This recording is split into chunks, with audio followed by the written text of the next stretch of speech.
Well, hello and welcome to this episode of The Terri Cole Show. I am super psyched that you are here, and I want to start this episode with a question. Do you find yourself attaching really quickly to people, whether it's friendships or love relationships, where it's almost like everything is fast and furious? Or do you stay in relationships that you know are kind of crappy because the thought of being alone is more scary than staying in the bad relationship? Or do you find yourself picking the same unavailable people over and over? Because if you answered yes to any of those questions, then you have potentially abandonment issues. So that's what they look like in adult relationships. And in this episode, I'm actually going to be covering some of the causes of abandonment issues in adult relationships and the symptoms, so that you can see if you fall into this category, because there are things that you can do to become more securely attached, even if you've had abandonment issues in your life. So before we get moving, if you are new to my channel, please introduce yourself down below, because we are a friendly group. And don't forget to subscribe and hit the bell so that you get notified whenever we roll out something new, which is every Tuesday. I'm giving you something that really will help you live your best, most joyful, most empowered life, which is really all I want for you. If you don't know me because you're new, my name is Terri Cole. I'm a licensed psychotherapist, a relationship expert, and the author of Boundary Boss, which is right there, that you can get at boundarybossbook.com. And I want to say thank you for all of your questions and your comments. You know, I read them all and I love to highlight them. So today I'm highlighting a comment from Dee Dee under the episode that was The Toxic Impact of Childhood Neglect in Adult Relationships. And she said, "Thank you," with a heart. "It was therapeutic to be identified. I felt invisible most of the time unless my help was needed. And as the eldest of 5, I was always needed, but nobody was looking out for me." Well, thank you for sharing that, Dee Dee. I am looking out for you. This crew is looking out for you. So I appreciate you taking the time to leave a comment.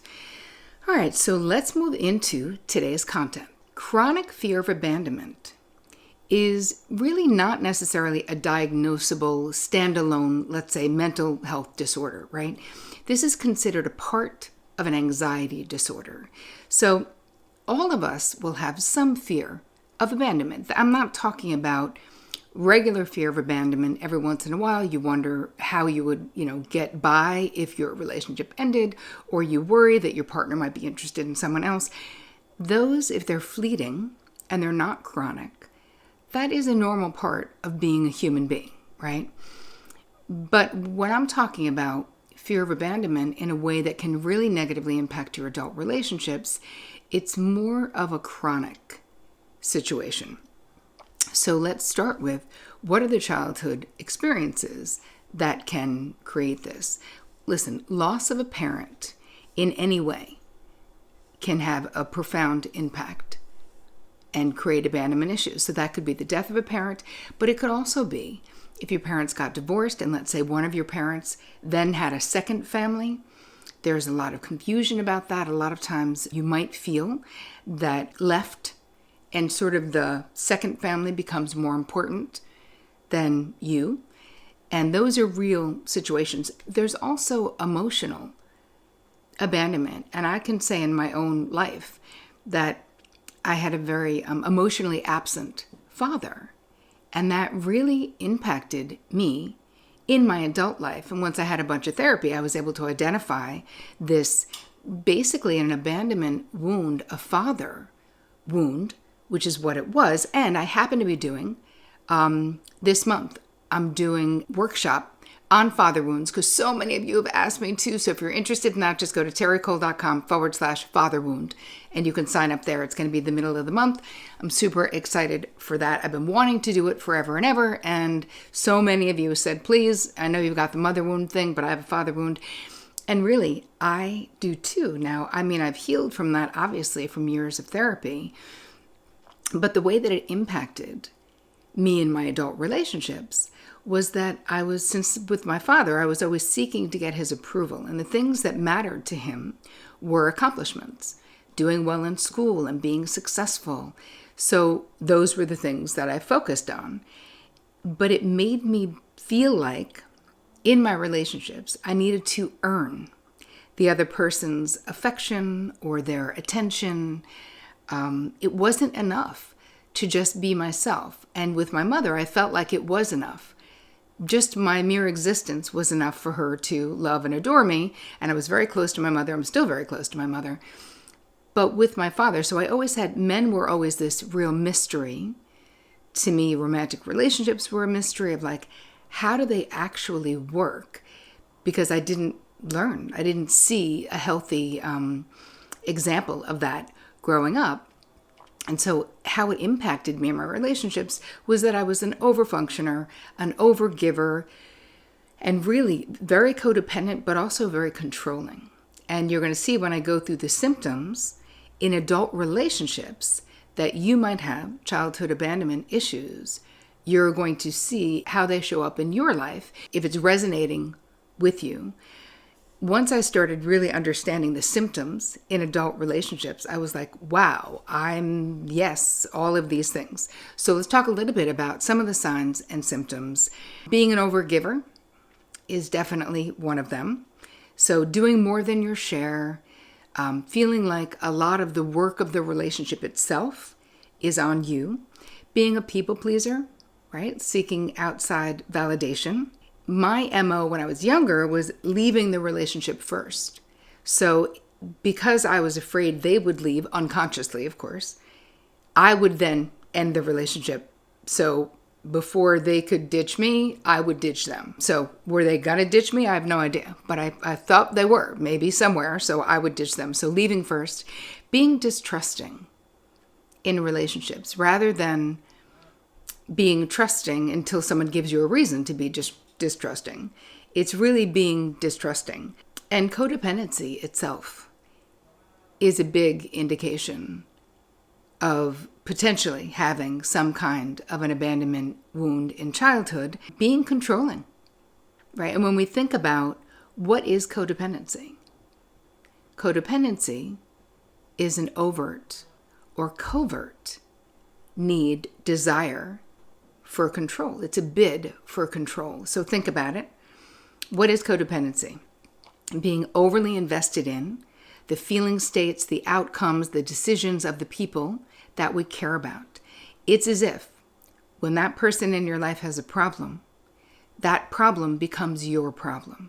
And the way that you can tell whether the way that you are responding is codependently is to really check your urgency. Like, what kind of urgency are you experiencing in this situation? If someone comes to you and says, I'm in this circumstance, I have this problem, does that problem become your problem? Another indication of having abandonment issues in adult relationships is staying in bad relationships. You know it's bad, but the idea of being alone is scarier than the idea of staying in a bad relationship.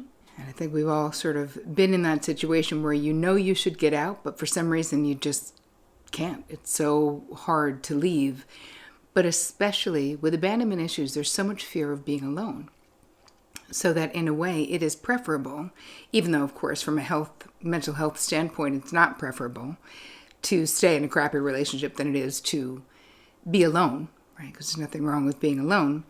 Another indication is moving from one relationship to the next, sort of being a serial monogamist or a serial dater where you just find yourself, you're always in a relationship. As one is ending, you're sort of beginning the next one. And the last one I want to talk about quickly is sabotaging relationships. Really doing things to end them. It's like there's this conflict. When you have abandonment issues, there's like this conflict between wanting the intimacy but being afraid, right? Because intimacy means pain eventually, right? You feel like eventually you're going to be left or you're going to be left alone, that people don't stay, they can't be trusted. So exactly what I said about you leave first, this is also falls into the category of sabotaging relationships, doing something that you know is going to make the other person end the relationship if you can't do it. And just finding a way to end it, even if it's a really good thing, because you're so conflicted. Because that's really what abandonment issues create, is this conflict around intimacy. I think that part of what can happen too is that you find yourself drawn to, if you have abandonment wounds from childhood or issues, you can find yourself drawn to people who don't treat you well. It's sort of like reinforcing this fear, this unconscious belief that people can't be trusted and they won't stay, or that you are not worthy of a healthy relationship. I had found myself in relationship with people who were unavailable in a very similar way to the way that my father was unavailable. And again, this is what I call, repeating relationship reality, where it's very familiar. For me, it was familiar back then, before I had a lot of therapy, to be with someone who was not available because that's the way that my father was. And eventually, through the therapeutic process and my own journey of going into my unconscious and the basement of my mind, I was able to understand that it didn't have to be that way. Just because that's what I experienced, that doesn't mean it was true, or that was how I needed to continue living my life. So all of these wounds from childhood, as long as we give them the time and attention that they deserve, you'll see that there's a way that we can heal from these wounds. It's just a matter of putting our attention on doing so and being mindful.